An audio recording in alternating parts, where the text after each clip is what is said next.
Policy बाजार पर 1 करोड़ रुपए का टर्म लाइफ इंश्योरेंस केवल 450 रुपए महीने से शुरू। वाह!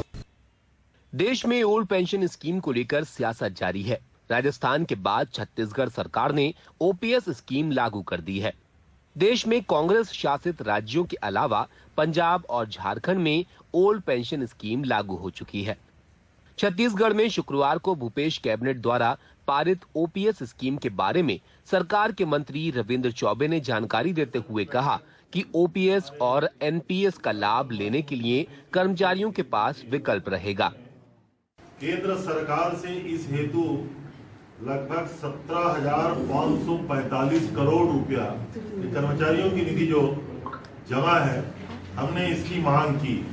केंद्र सरकार के राशि वापस करने की मनाही के बाद भी हमने छत्तीसगढ़ सरकार ने पुरानी पेंशन योजना को लाभ कर्मचारियों को देने का निर्णय लिया है। निर्मला सीतारमण जी जब वित्त मंत्रियों की बैठक आयोजित की थी तब भी मैंने बात उसके सामने रखा, लेकिन वहां से निगेटिव रिस्पांस आया कि ये पैसा नहीं दिया जा सकता, जबकि 17,000 करोड़ की राशि है। फिर हम लोगों ने रास्ता निकाल लिया है और कल कैबिनेट में हमने प्रस्तुत किया है। तो उस मामले में फिर बात करने का कोई औचित्य नहीं था कि हमने अपने फैसला ले लिया। ओल्ड पेंशन स्कीम हम अपने राज्य के कर्मचारी अधिकारियों को देंगे। छत्तीसगढ़ में ओपीएस का लाभ लेने के लिए एनपीएस में जमा राशि राज्य सरकार के खाते में जमा करने की शर्त के बाद से सरकारी कर्मचारी दुविधा में है। छत्तीसगढ़ शिक्षक संघ के संयोजक वीरेंद्र दुबे का कहना है कि जब सरकार ने फैसला लिया था तब सभी खुश थे, लेकिन शर्त लगा देने से सभी दुविधा में हैं। कर रहे थे और जैसे ही छत्तीसगढ़ सरकार ने ओपीएस लागू किया, पूरे प्रदेश में काफी खुशी की लहर दौड़ गई और कर्मचारी काफी खुश और प्रसन्न थे। लेकिन पिछले कुछ दिनों से जिस तरीके से केंद्र और राज्य के बीच में एनपीएस की राशि को लेकर जो दुविधा की स्थिति निर्मित हुई और तनातनी की स्थिति निर्मित हुई, उससे कहीं न कहीं प्रदेश के कर्मचारी काफी दुविधा की स्थिति में है।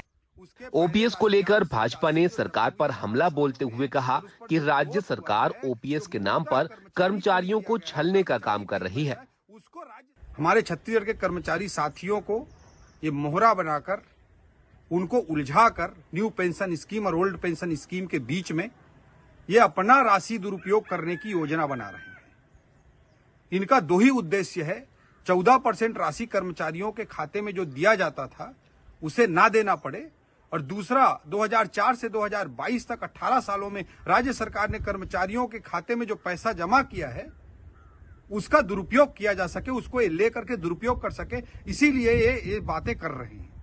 छत्तीसगढ़ सरकार ने ओल्ड पेंशन स्कीम लागू कर दी है, लेकिन उसमें एक शर्त डाल देने से छत्तीसगढ़ के सरकारी कर्मचारी दुविधा में हैं कि एनपीएस की राशि जब केंद्र सरकार राज्य को वापस नहीं कर रही है तो वो उस राशि को कैसे हासिल करेंगे और राज्य के खाते में कैसे जमा करेंगे और ओल्ड पेंशन स्कीम का वो कैसे लाभ उठाएंगे। इस पर भारतीय जनता पार्टी ने सरकार पर राजनीति करने का आरोप लगाया है। रायपुर से जुल्फिकार अली, एनडीटीवी इंडिया के लिए।